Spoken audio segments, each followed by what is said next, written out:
Okay, good morning. We're on Menachos 30A, the top line, in the middle of the line. Idach Diamar Rav. The other thing that Rav said yesterday, we're dealing with things having to do with writing Sifrei Torah and letters and so on. And this is the other thing that Rav said that was we started with yesterday. Hakosef Sefer Torah Boligmar. You're writing a Sefer Torah and you're coming to the end. Gomer, you finish. Vafilu be'emtza daf, even if it's in the middle of a page, meaning the of a column. Okay, so you don't have to go all the way down the column. They say, but they ask, Hakosef Sefer Torah, Bolo Ligmar, when you're writing Sefer Torah and you're coming to the end, Lo Yigmar B'Yamsa, Daf K'derech Shegomar B'Chumashim. You can't finish at the end in the middle of a page the way that you can do when you're finishing one of the Chumashim, one of the five books of the Torah. You can finish one book in the middle of a column and then leave a space and then start the next one. But at the end, this Brisa says you can't finish at the very end of Devarim. You can't finish in the middle. Ela Miksar V'Holech Hatzofa Daf.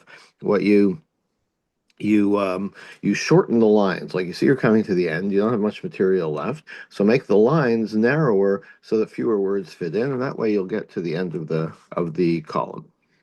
So how does that? Isn't that against what Rav said? Rav said you can't finish Sefer Torah in the middle of the column. Rav was talking about when you're finishing one of the four chumashim, but not the very end of the Torah. Um, So, but the Gemara seems to understand at this point um, that you could write just one chumash, you could write just Sefer Breshis, okay, and it, of course wouldn't be considered a complete Sefer Torah, but in the days before printing, if you wanted to have a Sefer Breshis on yourself, you had to write it out, and if you wrote, and it would be common, I guess, or for whatever reason, you wrote it in the proper Torah script. So what Rav was saying, when you come to finish one chumash, you don't have to go to the end of the column. But then the Gemara says, "Va Sefer Torah Kamar." Rav didn't say when you finish a chumash. He said when you finish a Sefer Torah, implying the very end of Dvarim, with all five books in it. Rav says, "B'chumashim shel Sefer Torah." No, he meant when you're writing a Sefer Torah. Um, when you finish one chumash of the Sefer Torah, you can finish that in the middle of a column, then that's okay. But that doesn't mean that he thinks that's the case at the very end of the Sefer Torah. He could well agree that you have to go to the bottom of the column. Any Gemara still questions this. Is that right? V'amar Rabbi Yeshua bar Abba Rav Gilel Rav. Rabbi Yeshua said, as a tradition from Rav, La'enei Kol Yisrael b'emtza daf. You write the end. This is the last phrase in the Torah. La'enei Kol Yisrael. Whatever everything that Moshe did before the eyes of the people. So this tradition from Rav affirms that you finish, in fact, that you should finish Le'nei Kol Yisrael in the middle of the column. So clearly Rav held that this is talking about a Sefer Torah. So Hahib Emsa Shita Itmar. No, that's not talking about the middle of the column. That's talking about the middle of the line. Um, you can finish that in the middle of the line. Rabbanan Amar after Sashita. Rabbanan say you can finish the Torah even in the middle of the line. Ravashi Amar but Shita Davkan. Ravashi says specifically it has to be finished in the middle of the line. The Hilchasa B'Emsa Shita Davkan. It has to be finished. Actually, has to be finished in the middle of the line. Why is that? Um,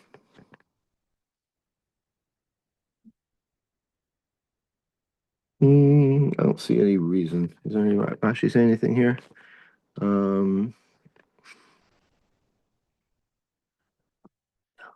enough. Yeah, I don't know why. I think this is all a thing about aesthetics. We'll see. We'll get into some aesthetic considerations when you're writing a Sefer Torah. It should look neat and ordered and so on.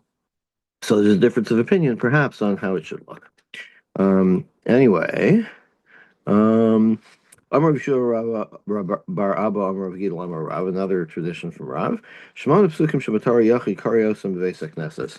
The last 8 psukim of the Torah. You have to read. It's not clear how this is interpreted as being. You have to read them as a single reading. You can't Um, it has to be one person that reads that last eight psukim. You can't interrupt. Like usually, you can you can stop an aliyah up to three psukim from the end of a paragraph, but in the case of the end of the Torah, the last eight psukim have to be read together. Come on, whose view is this? To local Rabbi Shimon. This is not Rabbi Shimon's view. The Tanya we have a rice of Vayamashem Moshe Eved Hashem Moshe. This is in that eight psukim. Moshe died there on Har Nebo. After Moshe Chai V'Chasav Vayamashem Moshe. How could Moshe have written this if he was still alive? How could you write Moshe died if it hadn't happened yet? Ella Ad Kan Chasav Moshe Mikam V'Ela Chasav Yeshua ben Nun. This is a well-known Gemara that Moshe wrote until the words Vayamas Sham Moshe, the very end of the Torah describes his death. Moshe didn't write that part. He wrote up till there, and Yoshua wrote the last eight psukim. Divrei Rabbi Yehuda, Vayamar Rav Nechemia. This is either the view of Rabbi Yehuda or Rav Nechemia. Amar Rabbi Shimon, so Rabbi Shimon said, Efshar Sefer Torah Chaser Osachas. Wait, you're saying that the Torah that we have now, with the last eight psukim, was not all written by Moshe Rabbeinu?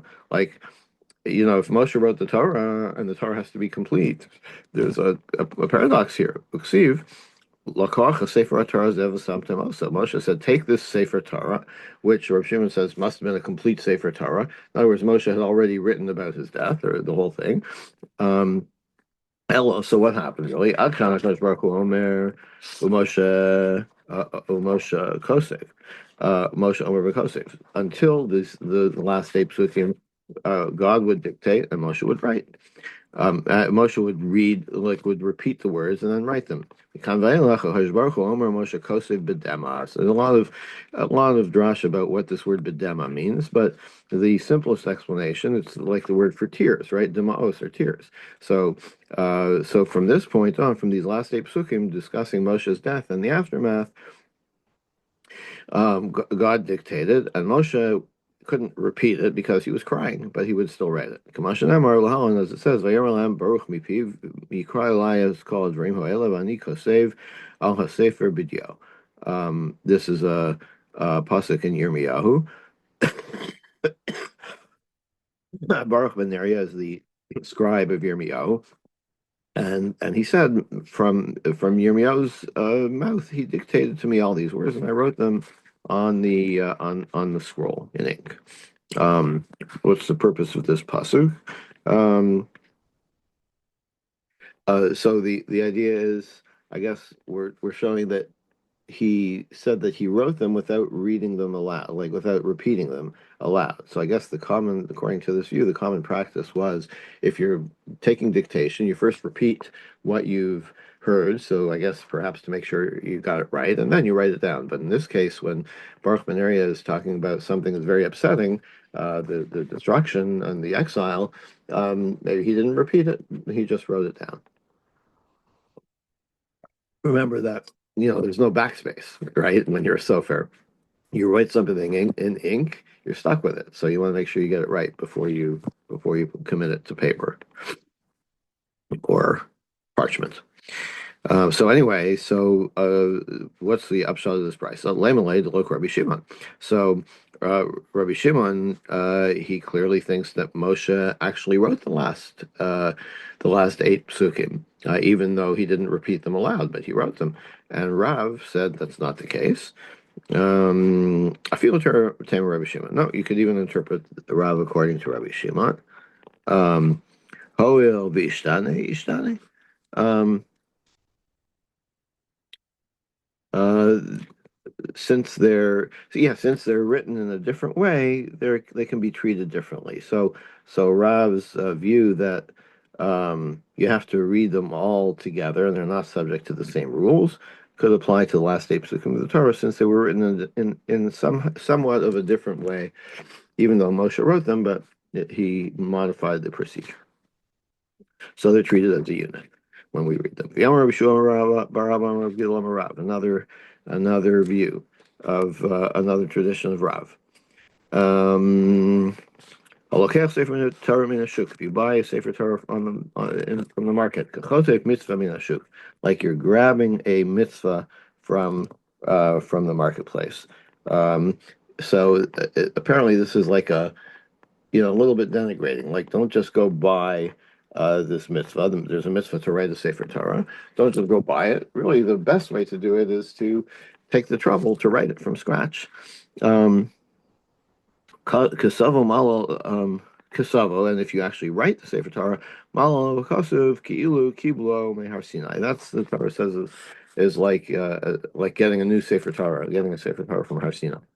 Amar Sheshes, and higia filu osachas, and if you correct even one letter, malo kasu, malo olav ki'ilu kiblo. That's considered equivalent to writing the whole thing. Tana Rabbanan. The rabbis taught, Osa Adam Yuriya Mibas Shalosh Dapin Viad Bas Shmona Dapin. So a Sefer Torah, it's very long. Can't have one piece of parchment that contains the whole Torah. So it's done in panels, right? You have a long panel, and you write part of the Sefer Torah on that, and then you write the next panel, and you sew them together, and that makes a long scroll. So how big is one of these panels? From 3 to 8 columns. Pachos mikain v'yasser al kain lo yasser. Don't make them shorter or longer than that. Velo, again, this is probably an aesthetic thing. Velo yarbe bedapim mipnei sheneri igeres. You shouldn't make too many columns on one sheet because it looks like a letter, rather than a sacred, something more formal. And you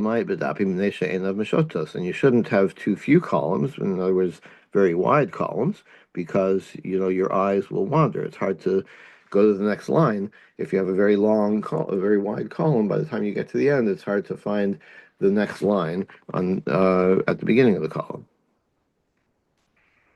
Ella kagon lemishpechosechem shalosh pamim. How wide should the column be? About as wide as writing this long word of 4, 8, 10 letters 3 times. Nizdamna lo yiriya bas tisha dapim. What if you have a panel of 9 columns, one over the limit? Lo yachlok shalosh lakan v'shesh lakan. So you're going to divide it, but don't do 3 plus 6. Ella arba lakan v'chamish lakan. Make them more more close to each other.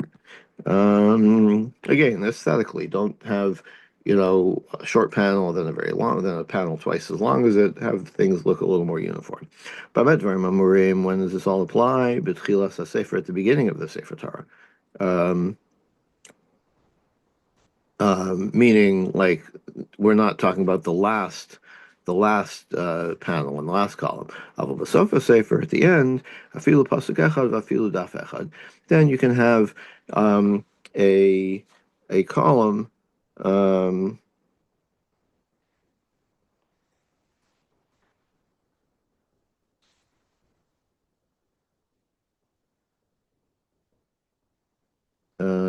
You can so if you're on the last page, you can have a column that's as wide as whatever you have left to write. Presumably, if you're only going to have one line, because then you don't have to skip down. Pasuk echos al kadatach. What the Gemara says? What one pasuk? Like how can one pasuk span the whole panel, right?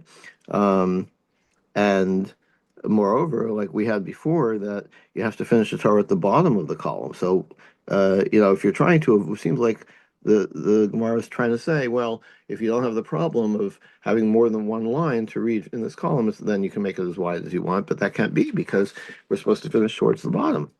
So we reinterpret El Ema pasuk echad b'daf echad, even like one verse in one column. So in other words, you can make the last pasuk into a single column. So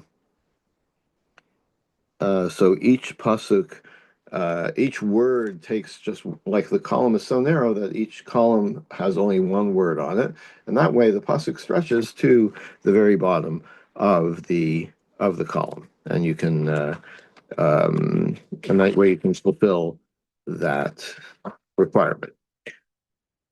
Shir Gilyon, what's the size of the margin between the columns? And at the top and the bottom. Milamata tefach has to be a tefach of white space at the bottom of each column.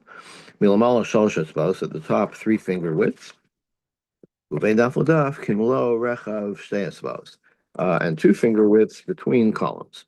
Ubechumashim. And if you're writing a chumash, not part of a whole sefer Torah, milamata shalosh etzbos, then you don't have to leave so much space at the bottom. 3 finger widths is enough. Milamala shtei etzbos, 2 at the top. Ubeidaf l'daf kimlo rechav gudal, and just 1 thumb width between each. Um, Again, it doesn't say why this is, and I'm assuming that this is all like you want a better aesthetic for a full sefer Torah. Um, and then when you're writing a chumash, why would you want smaller to allow smaller margins to save, resources? I mean, the more white space you have to leave, the more parchment you're going to need to finish your chumash.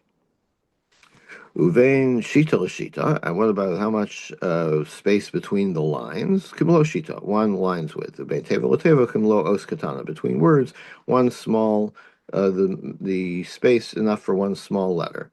Uvein os laos, and between each letter, kimlo chutasara. Doesn't matter. It can be just a hair's width between each letter, as we saw the other day, as long as there is white space around each letter, but it doesn't have to be very much. Um, you shouldn't like write, in smaller script. Not because you want to leave space at the bottom. In other words, you're getting to the bottom. Don't start writing smaller because you want to leave more space. Same at the top. Or because of the space between lines. Not because of the spaces between paragraphs. In other words, don't write small to save space. You want to write in a legible, large enough script. If you have a word, a 5-letter word, um, and you need to fit it in a line, like you're towards the end of a line, you've got a 5-letter word and not enough space for 5 letters. So don't go outside the line, like don't write 2 letters within the format of the column and then overshoot the margin by 3 letters. That's not a good aesthetic. Make it so that you write 3 letters within the column. You can go a little bit outside the column, but only 2 letters worth. Yes. What if you only have okay, so we see you're allowed to go 2 letters beyond the end of the column, which you never see in the Sefer Torah. Obviously it's the idea is if the idea is an aesthetic, so every Torah I've ever seen has very well-defined columns, and nobody goes outside the into the margin. But we see here, go 2 letters into the margin or outside the margin. Now, what happens if you have a word, you've finished a column and you've got a 2-letter word coming up? So can you put those 2 letters outside or inside in the margin? No, you should not do that. Don't put it between the margins. Start the 2-letter word on the new line. Hatorah b'shem. If you make a mistake in writing, and by leaving out God's name, right? You're rewriting, get to God's name, and you somehow leave it out and go on to the next word. Gorer is masha kasav. So you scrape off what you've written. V'tomo is masha garar. Um, and uh, and so it's like it seems like we're talking about where you've already completed writing the whole line and you realize, oh my gosh, I left out God's name. So what am I going to do? So scratch out the word that comes after God's name, write in God's name, and then what do you do with the word that you've now scratched out? Tolas Mashagarar. You can suspend, meaning you can write that word above the line, right? Like we sometimes do, or we used to do, and when you used to handwrite things and you left something out, you put a little caret there and fill in the missing word on top.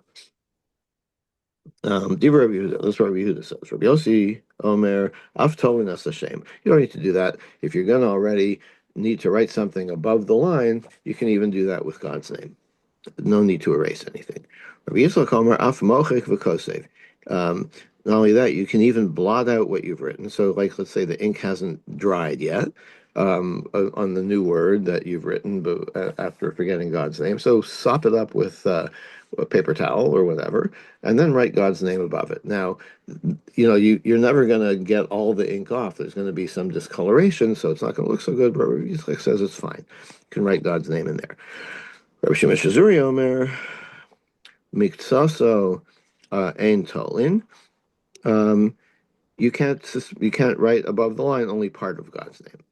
Rabbi Shimon Elazar Omer Mishum Rabbi Meir Ein Kosher Hashem Lo Al Makom Agrar V'Lo Makom Machak.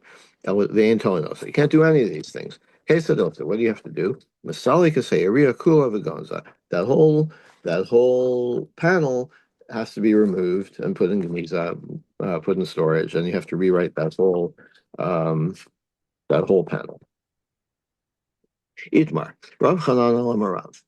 Rav Chananel said, "Halacha holiness Hashem." The halacha is you can write God's name above the line as a fill-in. Rabbi Bar Chanan, Rav Yitzchak Bar Shmuel, halacha mochik v'kosef says no. The halacha is that you can blot out what you've written and write God's name in the place where you've blotted out the other word. The halacha kumar halacha kumar. Like, why do they have these opinions? Why, like, usually when the Gemara says halacha like so and so, that's the final determination. Um, but also, like, why don't they say halacha ke, um, um, halacha Rabbi Yossi or halacha Rabbi Yitzchak? Why do they have to say out the whole, like the actual view? Usually, we just say the halacha is like the Tana who said, or what this particular Tana said. Because in some versions it wasn't clear who said what. So rather than say halacha is like Rabbi Yitzchak, and then nobody would be sure which was Rabbi Yitzchak's view, they say the halacha is, spell it out this way. Amar Ravin No, Barchin but what Amar. is it? How do we know what the halacha is, though? No, we don't, because there's two versions of what the halacha is, so we don't. I mean, if you want to know what the actual halacha is, um, let's see.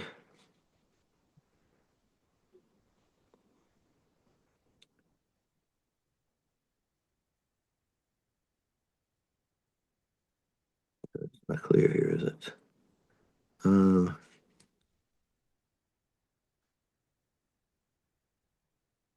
yeah, I don't see it in there in the Ein Mishpat, so I don't know what the halacha is.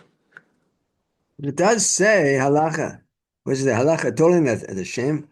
Rabba Bar Chana Amar Rabbi Yitzchak Bar Shmuel halacha. So it does say the halacha in the name of Rabbi Yitzchak Bar Shmuel, right? Halacha mochik. Yeah, but then the Gemara says, well, that might not be a universally agreed on version. It might be that Rabbi Yitzchak that you switch the names, or Rabbi Yitzchak didn't say what we have him recorded here as saying, but he took the other view. So when these two Amoraim want to say what the halacha is, they don't just refer to the author; they refer to the actual statement. Where? I Well, mean, because they it say does say Rabbi halacha Yitzchak mochek Bar v'kosev. Halacha. Isn't that saying Rabbi Bar Chana Amar Rabbi Yitzchak Bar Shmuel halacha mochek v'kotev, right? Yeah, halacha Usually, mochek v'kosev. Usually you would say halacha Rabbi Yitzchak, right?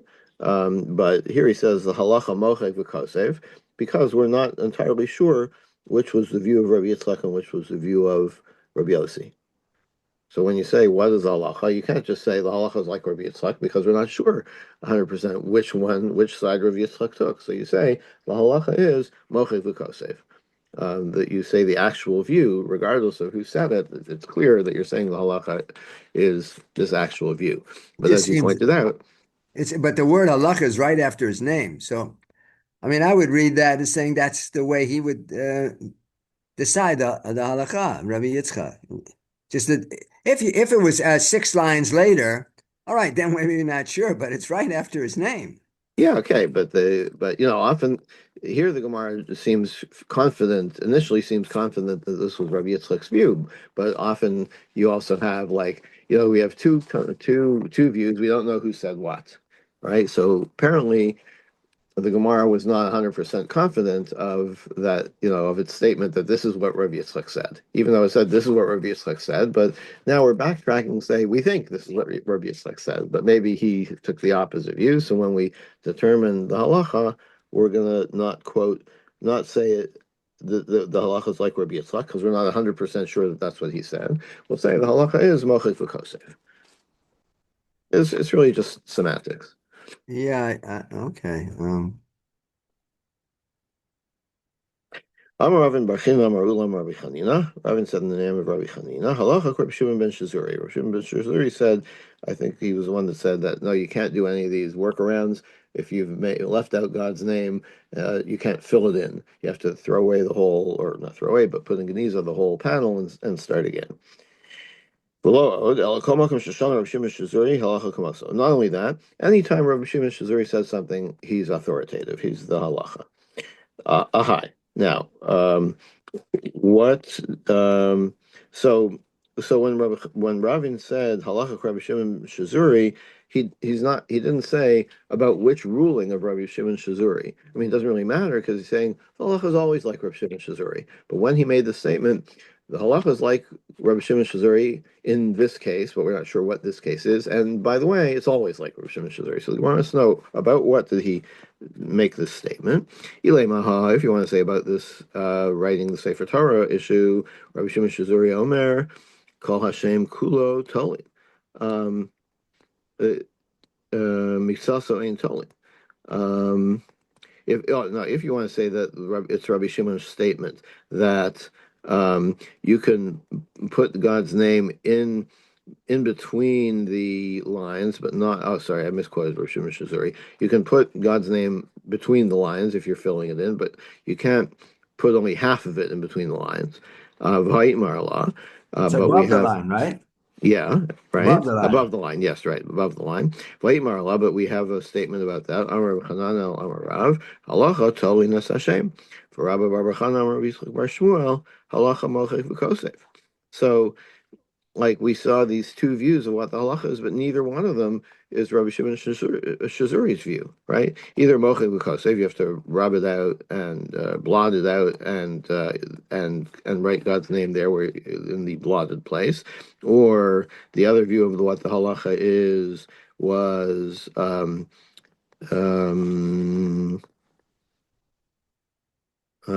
toliness Hashem that you can put it above the line. Um, V'imisa hunami lema.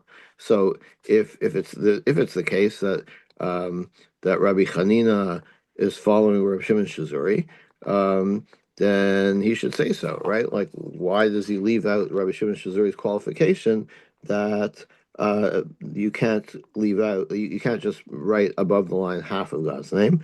Elaha. So must be that when Rabbi Chanina said the halacha to Rabbi Shimon Shazuri, he was talking about this. Rabbi Shimon Shazuri Omer, Afilu ben chamesh v'chorish basada, shchitas imo mitaharta. Um, Even if you have, so this is referring to the rule of a ben pakua, which is if you slaughter a pregnant animal, and then you find the live fetus inside. Um, then that fetus does, that it survives the slaughter of the mother, and you did proper shechita on the mother. So at the time you did shechita, the ben pekua, the fetus, was part of the mother's body, and so it becomes kosher. It itself does not need shechita. And Rosh Shazuri says even if it's 5 years old and working, it's a completely independent animal. Shechita sima mataharta. The fact that it was in the womb when its mother was slaughtered makes it a kosher animal. It doesn't need shechita anymore. Um, Well, then how do you check I mean, doesn't, what do you, how do they kill it then, the animal? However you want, doesn't matter because it already underwent shechita, as it were. Uh, so you can kill it any way you want. Wasn't shechita but the most humane manner in killing the animal? Um, we Some like to people think say, so. We like to think so, but it's not. That's not the actual criteria. The criteria is to follow the rules. oh, okay, but in if what would the other manner in which they would want to kill the animal? Why not shrek the animal? I'm not saying that okay, you don't need it, but what would be another manner? You just shoot it with a gun? I mean, I don't know. Yeah. I mean, go to a farm where they raise beef cattle and see how they kill the animals. You can use any of those methods. All right, I don't know. Again, these are not cases that maybe they even intended it to carry out. They may be just all theoretical. Um, as I often say, they're just working out the parameters of the halacha of shchita. Um, so maybe it's that view of Rabbi Shimon Shazuri that Rabbi Chanina is commenting on. But again, Hayimar Allah, we said about that. Ziri Amar Rabbi Chanina, halacha of Rabbi Shimon Shazuri. We already had someone say about Ziri said in the name of Rabbi Chanina, the halacha is like Rabbi Shimon Shazuri, Mimisa, Hunami Lema. Um, so if Rabbi Chanina was talking about this case, so um, so then Ravin, one second.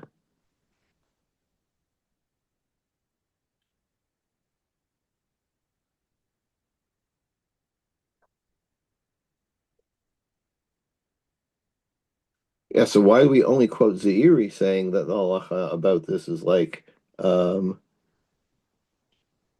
second.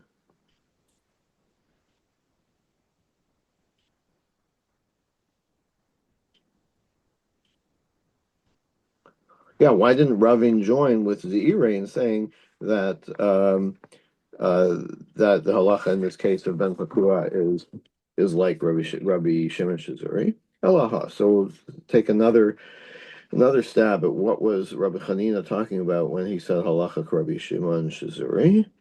Barishana Hayomrim. First they said Hayose Bikolar, if you're going out taken out to an execution, Amar Kisu Git Ishni, and the guy sees he's about to be put to death, and so he calls out to someone in the crowd, write a get for my wife. Um, and then he's put in the on death row incommunicado. Harelu yichtu v'yitnu. Now he didn't say write the get and give it to my wife, which is usually what we require for shlichus. But in this case, you can go ahead, write it, and give it on his behalf. Again, of course, before he's actually executed, and then the woman becomes a divorcee and not a widow.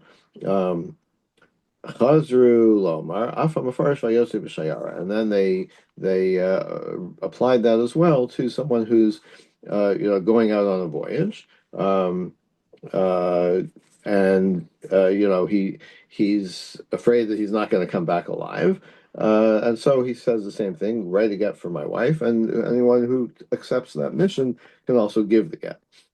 Rabbi Shimon Shazuri Omer, and Rabbi Shimon says, "Af hamasukan," even if someone is ill, he's afraid he's going to die. Same thing.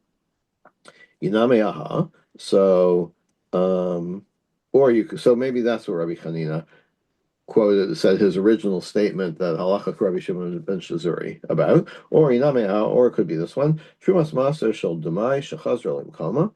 If you have trumas maser, which is the farmer gives maser to the Levi, and the Levi has to take truma to give to the Kohen from that. Um, so um,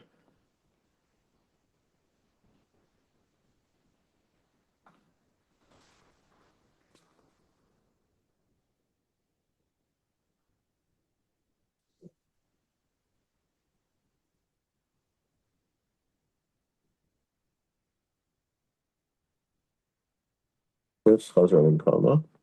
Well, the Uh, truma got mixed with something, right?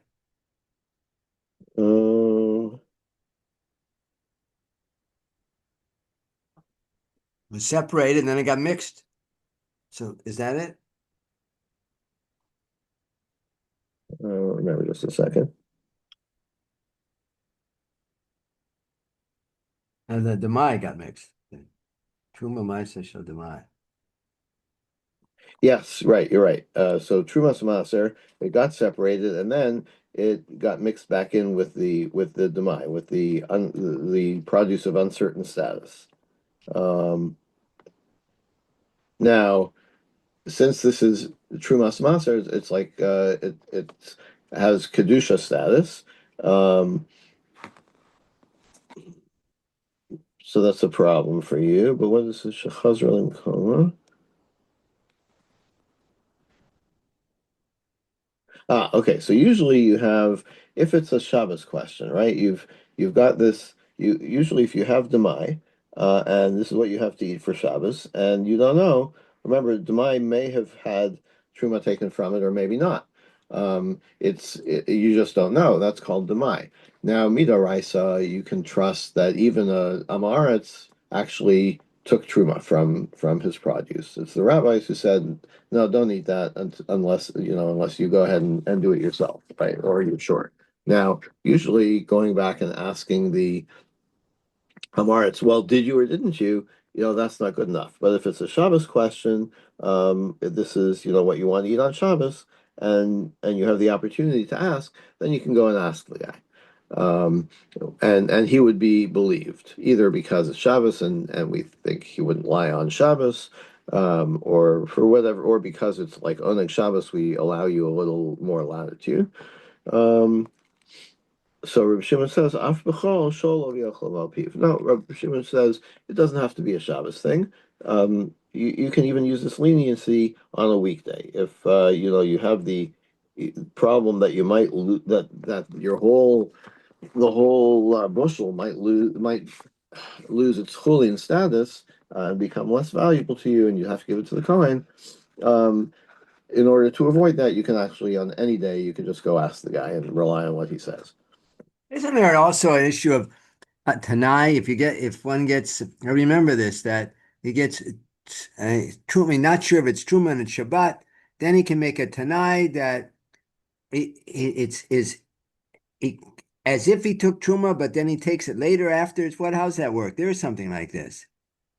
The- that he wanted to, and he not sure if he took truma or not sure if truma was taken. Then so he can So still you can do eat a the product. conditional one. Yeah, on Shabbat, it's almanat that he does it. There is, I don't remember the There's details, another dodge you're saying. That may be I don't remember either. Maybe that's another way around it. Yeah. I don't remember the details. but here we're talking about truma and meiser. The truma was So taken. if it was just truma, and it could be a very small amount, then it can be batel. Having been mixed with the whole bushel, it's a very small amount, and it could be batel. But if it's trumas maser, which is 10% of what it was taken from, then then that's not so easy. That maybe the beetle wouldn't apply because of the proportions. That's what we're dealing with specifically with trumas maser.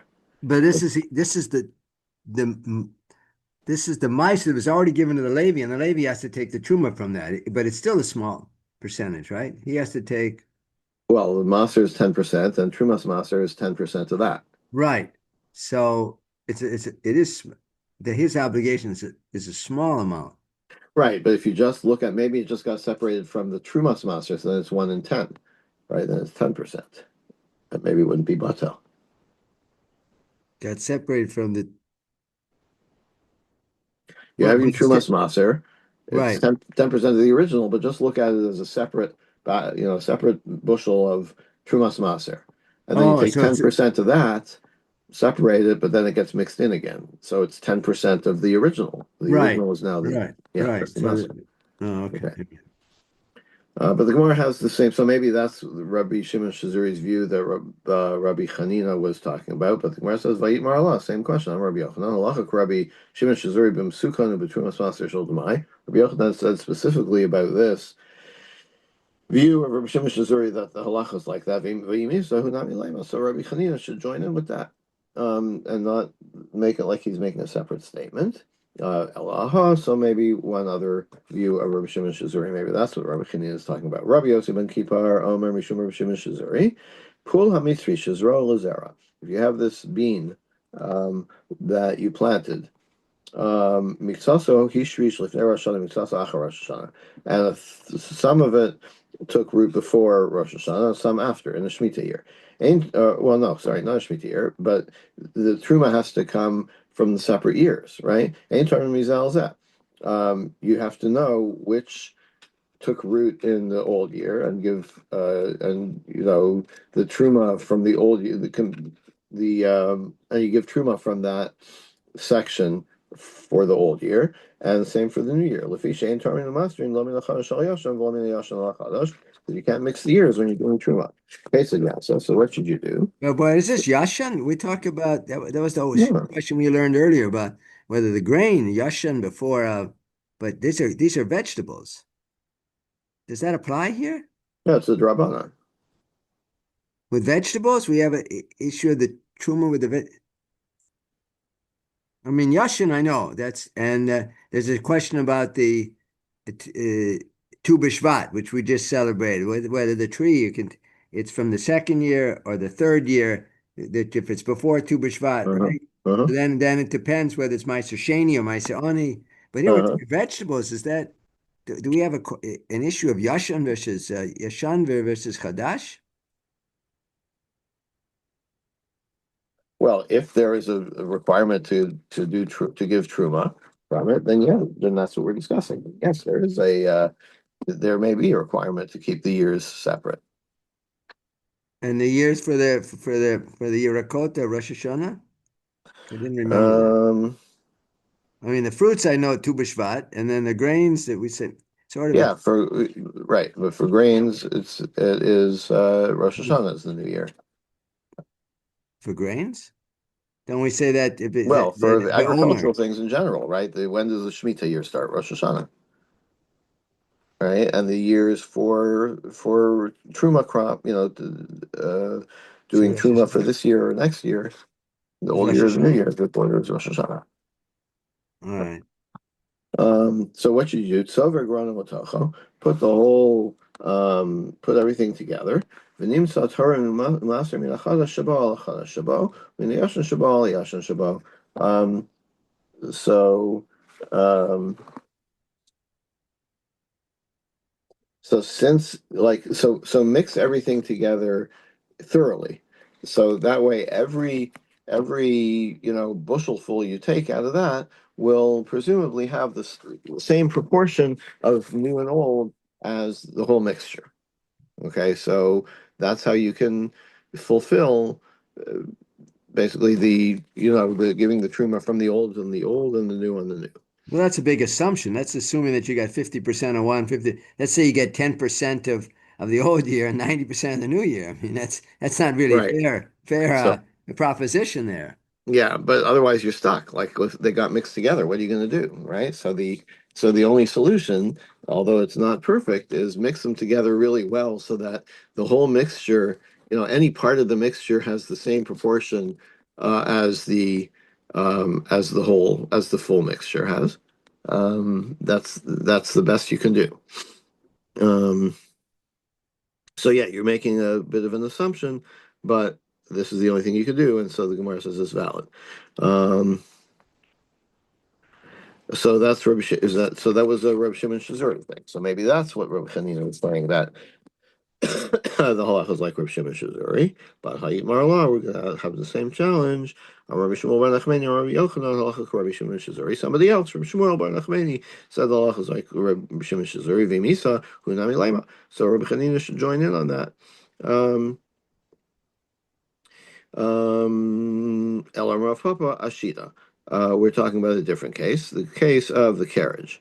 Rabbi Nachman or Yitzchak Omar Ayayin. Rabbi Nachman says about wine. Now, what are these two cases? Um, we'll pick that up tomorrow. Um, yeah, we'll stop here and pick up those two cases tomorrow and find out what it is that Rabbi Hanina said halacha Rabbi Shimon Shazuri about. Again, even though he then said, just like the halacha is always like Rabbi Shimon Shazuri, but still we want to know what Rabbi Chanina was talking, which case he was talking about when he made that statement. And so stay tuned until tomorrow. We'll find out what these two cases are. Okay. Okay, have a good day, everybody. Okay. I know.